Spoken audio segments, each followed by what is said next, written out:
आप देख रहे हैं पब्लिक समाचार, पब्लिक के हक में। कुछ दिन पहले एक्सीडेंट के दौरान एक दिमाग के ऊपर मार लगने के बाद सारा अस्पताल में एक पेशेंट आया था, तो उसका इलाज आप लोगों ने किए। किस तरीके से इसका इलाज के थोड़ा तफसील बताएंगे सर इसकी। मोहम्मद यूसुफ 70 साल का ये मरीज़ जिसके दिमाग में एक्सीडेंट की वजह से मार लगी हुई थी। इनके रिश्तेदार इनको धुलिया नासिक भी लेके गए। वहाँ पे न्यूरोसर्जन ने ऑपरेट का सलाह दिया। हमारे सहारा हॉस्पिटल में पेशेंट एडमिट होने के 15 दिन पहले ये एक्सीडेंट उनके साथ हुआ था। सहारा हॉस्पिटल में एडमिट होने के बाद हमने डॉक्टर अनिल यादव से कंसल्ट किए। डॉक्टर अनिल यादव ने, चूँकि मरीज़ को दिमाग के दोनों जानिब मार लगी हुई थी और हेमोरेज था, सब ड्यूरल हेमोरेज बोलते हैं इसको, डॉक्टर अनिल यादव ने बायलैटरल क्रेनियोटॉमी का सजेशन दिए।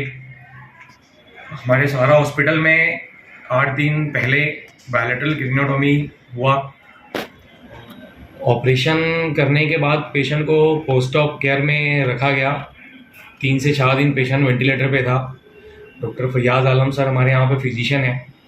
इनके अंडर केयर में न्यूरो केयर पेशेंट को दिया गया और आज पेशेंट तकरीबन न्यूरोलॉजिकली बहुत स्टेबल है और उसका डिस्चार्ज है। अच्छा सर, जब ऑपरेशन करते हैं तो जो सर का हिस्सा रहता है तो उसको कहाँ से खोला जाता है? दिमाग का अपना पेशेंट बायलैटरल क्रेनियोटॉमी थी, इसलिए दिमाग के दोनों साइड से उसको ऑपरेशन करके खोले थे। उसका आप फोटो भी देख सकते हैं। क्या हुआ?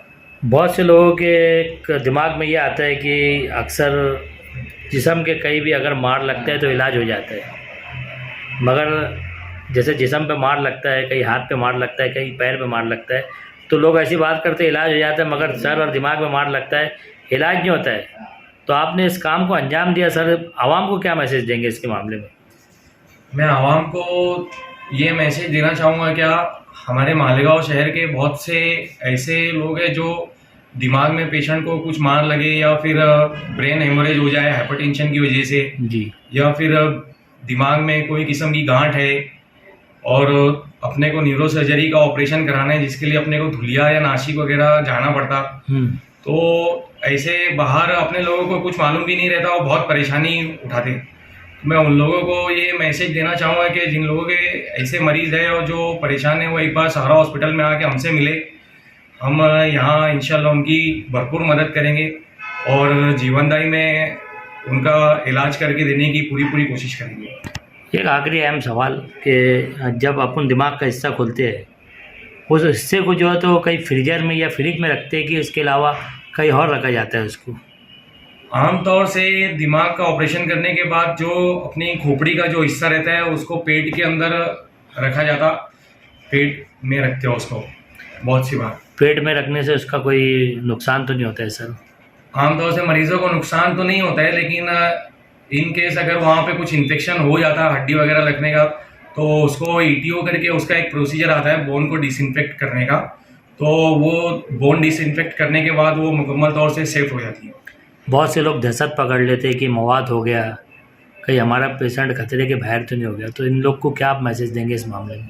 मैं ऐसे लोगों को तो मैसेज देना चाहूँगा, देखो दिमाग के जो पेशेंट होते हैं वो ऑलरेडी खतरे की बीमारियों से ही जूझते हैं जी, तो उनके लिए अपने को रिस्क उतना उठाना ही पड़ता और ऐसे मरीजों को एक अच्छा सेटअप लगता है जहाँ पर उनका इलाज हो। और मालेगांव शहर में ये हम डॉक्टर फैयाज़ आलम के अंडर में हम लोग इसकी बहुत अच्छी मेहनत कर रहे हैं कि न्यूरो के जो पेशेंट हैं उनको बाहर निकाल रहे। ये आज हमारे 3 से 4 ऑपरेशन। मोहसिन भाई, एक अहम सवाल, मालेगांव शहर एक गरीब तबका, लोम चलाने वालों का, मजदूरों का शहर, यहाँ अमीर भी रहते हैं, ऐसे नहीं कि अमीर नहीं रहते। ऐसे लोग जो है तो बहुत ज़्यादा दिमाग लगाते कि यार इतना पैसा लगेगा दिमाग के इलाज के लिए। इस ओर से आप जो योजना लेके चल रहे हैं सारा अस्पताल में, तो आप योजना के ताल्लुक से क्या मैसेज देंगे? देखिए, हम तो कोशिश करते हैं सबसे पहले कि वो पेशेंट के पास आधार कार्ड, राशन कार्ड क्लियर रहे। उसके बाद अगर वो होता है तो हम पूरी कोशिश करते हैं कि उसका पैकेज हम पूरा से पूरा जो भी उसकी बीमारी है वो पैकेज योजना में बैठ जाए, और उसी पे हम काम करते हैं कि योजना के तहत उसका ज़्यादा से ज़्यादा काम हो। और जो बाहर वो परेशान होते हैं, नासिक, मुंबई, दुनिया, जहाँ पर उनको पैसा भी लगता है हेवी, और सबसे पहले गाइडलाइन की कमी रहती है, उनको गाइडलाइन नहीं रहती है कि यहाँ करना क्या है हमको ऐसी कंडीशन में। तो ऐसे लोगों को गाइडलाइन भी करते हैं, किसी को ऐसा नहीं कि योजना में आए तो ऑपरेट करना है, उसको गाइड भी करेंगे कि हमारे पास ऐसा होगा तो ये होगा, वरना इससे अच्छा कोई सेंटर है वहाँ पर आपको भेज सकते, वहाँ हम आपको फ्री ऑफ चार्ज काम करा सकते हैं। ऐसा हम हमारी तरफ से पूरी कोशिश करते हैं। योजना के भी कुछ नियम रहते हैं, यानी जहाँ तक योजना के नियम रहते हैं वहीं तक योजना बैठता है कि उसके आगे भी कुछ हो सकता है?